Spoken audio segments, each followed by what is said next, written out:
Assalamualaikum warahmatullahi wabarakatuh. Pertama-tama kami ucapkan terima kasih kepada Bapak Wandi atas kesempatannya. Kami dari kelompok 8 terdiri dari saya Eko Dahad dan Ibu Eli Suciati akan memaparkan perihal evaluasi audit internal dalam meningkatkan kualitas laporan keuangan daerah, studi kasus pada Inspektorat Kota X. Pendahuluan. Berdasarkan Peraturan Pemerintah Republik Indonesia Nomor 60 Tahun 2008 tentang Sistem Pengendalian Internal Pemerintah dan Standar Audit Intern Pemerintah Indonesia atau SAIPI yang mengatur tentang pengelolaan, pencatatan, pertanggungjawaban, dan pemeriksaan atas pengelolaan keuangan negara baik di tingkat pusat maupun daerah. Pertimbangan mendasar yang diamanatkan dalam peraturan perundang-undangan bahwa keuangan negara wajib dikelola secara tertib, taat pada peraturan perundang-undangan, efisien, ekonomis, efektif, transparan, dan bertanggung jawab dalam memperhatikan rasa keadilan dan kepatutan sebagai salah satu prasyarat untuk mendukung keberhasilan penyelenggaraan pemerintah negara. Hal ini mempertegas bahwa pentingnya peran audit internal bagi pemerintah daerah, terutama pada pemerintah Kota X. Inspektorat merupakan unsur penyelenggara pemerintah daerah yang dipimpin oleh seorang inspektur yang secara teknis administratif bertanggung jawab langsung kepada wali kota dan secara teknis administratif mendapatkan pembinaan dari sekretariat daerah. Berdasarkan Peraturan Pemerintah Nomor 38 Tahun 2007 tentang pembagian urusan pemerintah antar pemerintah, pemerintah daerah provinsi dan pemerintah daerah kabupaten atau kota, dan Peraturan Pemerintah Nomor 47 Tahun 2007 tentang organisasi perangkat daerah, maka dipandang perlu melakukan penyesuaian organisasi perangkat daerah. Perlu membentuk peraturan daerah tentang pembentukan dan susunan organisasi Inspektorat Kota X. Visi dan misi Inspektorat Kota X. Visi: terwujudnya masyarakat Kota X yang religius, berdaya saing, demokratis, sejahtera, berkebudayaan, dan berwawasan lingkungan menuju kota wisata dunia. Misi: mewujudkan masyarakat berakhlak mulia, bermoral, beretika, melalui pendidikan yang unggul, mewujudkan daerah yang berdaya saing dan mandiri, mewujudkan Kota X demokratis berdasarkan hukum, mewujudkan Kota X yang aman, damai, bersatu dalam keragaman, mewujudkan pembangunan berwawasan lingkungan yang berkelanjutan, mewujudkan Kota X sebagai kota wisata dunia, mewujudkan masyarakat kota yang berkepribadian dalam kebudayaan. Aktivitas utama audit internal yaitu 1. Memberikan keyakinan yang memadai atas ketaatan, kehematan, efisiensi, dan efektivitas pencapaian tujuan penyelenggaraan tugas dan fungsi instansi pemerintah atau assurance activities. 2. Memberikan masukan yang dapat memelihara dan meningkatkan kualitas tata kelola penyelenggaraan tugas dan fungsi instansi pemerintah atau consulting activities. Kompetensi audit internal dapat diukur dari 1. Kualifikasi pendidikan, 2. Kuantitas dan kualitas pelatihan yang dimiliki, 3. Ditinjau dari pengalaman auditor terlibat dalam penugasan audit. Kode etik audit internal pemerintah Indonesia. Etika auditor internal tertuang dalam Kode Etik Audit Internal Pemerintah Indonesia atau KEAIPI yang meliputi dua komponen dasar yaitu 1. Prinsip etika yang relevan dengan profesi dan praktik pengawasan internal pemerintah. 2. Aturan perilaku yang menggambarkan norma perilaku yang diharapkan bagi auditor internal pemerintah dalam memenuhi tanggung jawab profesionalnya. Aturan ini membantu auditor dalam menafsirkan prinsip penerapan praktis yang dimaksud sebagai pedoman perilaku etis bagi auditor internal pemerintah Indonesia. Baik, untuk slide selanjutnya akan dipaparkan oleh Ibu Eli Suciati. Mangga dipersilahkan, terima kasih. Baik Pak Eko, terima kasih atas waktunya. Saya akan melanjutkan kepada slide berikutnya.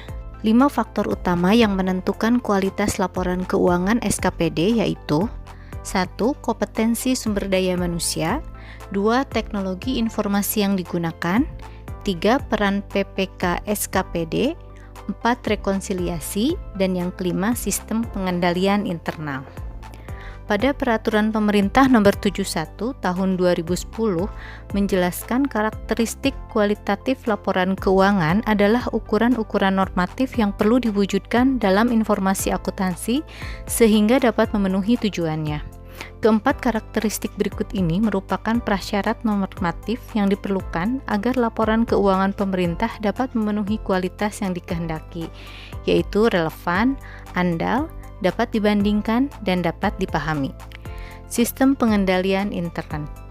Berdasarkan Peraturan Pemerintah Nomor 60 Tahun 2008 mendefinisikan sistem pengendalian intern pemerintah adalah proses yang integral pada tindakan dan kegiatan yang dilakukan secara terus-menerus oleh pimpinan dan seluruh pegawai untuk memberikan keyakinan memadai atas tercapainya tujuan organisasi melalui kegiatan yang efektif dan efisien, keandalan pelaporan keuangan, pengamanan aset negara, dan ketaatan terhadap peraturan perundang-undangan. SPI merupakan kegiatan pengendalian terutama atas pengelolaan sistem informasi yang bertujuan untuk memastikan akurasi dan kelengkapan informasi. Studi kasus. Fenomena pertama, auditor internal pemerintah daerah yang dimaksud adalah inspektorat pada pemerintah kabupaten atau kota, provinsi, kementerian atau lembaga, maupun pemerintah pusat. Laporan hasil audit yang diterbitkan oleh auditor internal dapat membantu proses audit yang dilakukan oleh auditor eksternal atau badan pemeriksa keuangan agar lebih efektif dan efisien. Kedua, inspektorat melakukan fungsi pengawasan dalam penatausahaan keuangan dengan melakukan pengawasan bisa dalam bentuk audit, review, evaluasi, pemantauan, dan kegiatan pendampingan. Yang ketiga, kenyataannya, masih saja ditemukan adanya pencatatan tidak diperbaharui pada laporan keuangan tersebut, sehingga menyebabkan laporan keuangan yang disajikan menjadi tidak andal. Permasalahan yang dapat diidentifikasi pada Inspektorat Kota X, yaitu yang pertama, Inspektorat Kota X mempunyai sumber daya manusia yang sedikit atau masih kurang. Yang kedua, auditor hanya memberikan list dokumen yang harus dipenuhi oleh SKPD tanpa melakukan aktivitas assurance dan consulting. Ketiga, mereview laporan keuangan daerah paling kurang 1 semester yang belum optimal dilaksanakan, sehingga dilakukan penelitian evaluasi audit internal dalam meningkatkan kualitas laporan keuangan daerah dan studi kasus pada Inspektorat Kota X. Pembahasan masalah. Yang pertama, Inspektorat Kota X mempunyai kode etik khusus APIP. Yang dimaksud dengan kode etik APIP merupakan aturan perilaku dan etika yang harus dipatuhi oleh setiap mereka yang menjalankan tugas profesi auditor internal pemerintah. Yang kedua, setiap auditor internal wajib mengikuti program pelatihan untuk meningkatkan potensinya sebagai auditor internal. Yang ketiga, dalam melakukan audit, auditor internal diberi surat penugasan yang berisi tujuan pemeriksaan, waktu pelaksanaan pemeriksaan, dan personil-personil yang akan melaksanakan tugas pengawasan tersebut. Yang keempat, ruang lingkup yang menjadi pemeriksaan pengendalian yaitu aspek keuangan, aspek pengelolaan aset, aspek kepegawaian, dan aspek barang dan jasa, dengan tujuan untuk menilai kepatuhan perundang-undangan atas efektivitas, efisiensi, dan keekonomisan suatu kegiatan. Yang kelima, Inspektorat Kota X memberikan peluang bagi mereka yang mau berkonsultasi dalam batas-batas aturan dan mengikuti SOP.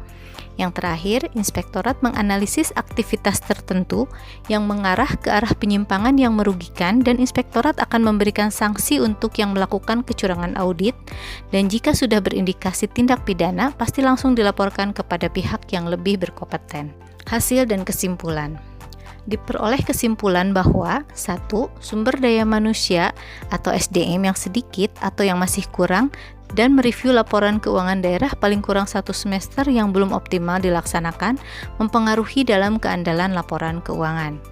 Yang kedua, auditor hanya memberikan list dokumen yang harus dipenuhi oleh SKPD tanpa melakukan aktivitas asuran dan consulting menyebabkan kualitas audit yang dilakukan auditor internal tidak maksimal. Namun terlepas dari dua hal di atas, tugas dari Inspektorat pada Kota X telah melakukan pengawasan dengan baik dan memberikan pengendalian pendahuluan sebelum terjadi sesuatu yang lebih merugikan atau tidak efektif. Dengan pengawasan yang baik, maka akan ada peringatan dini bagi pimpinan untuk mencegah terjadinya penyimpangan-penyimpangan. Demikian presentasi yang bisa disampaikan oleh kelompok kami, kelompok 8. Semoga bermanfaat bagi teman-teman semua.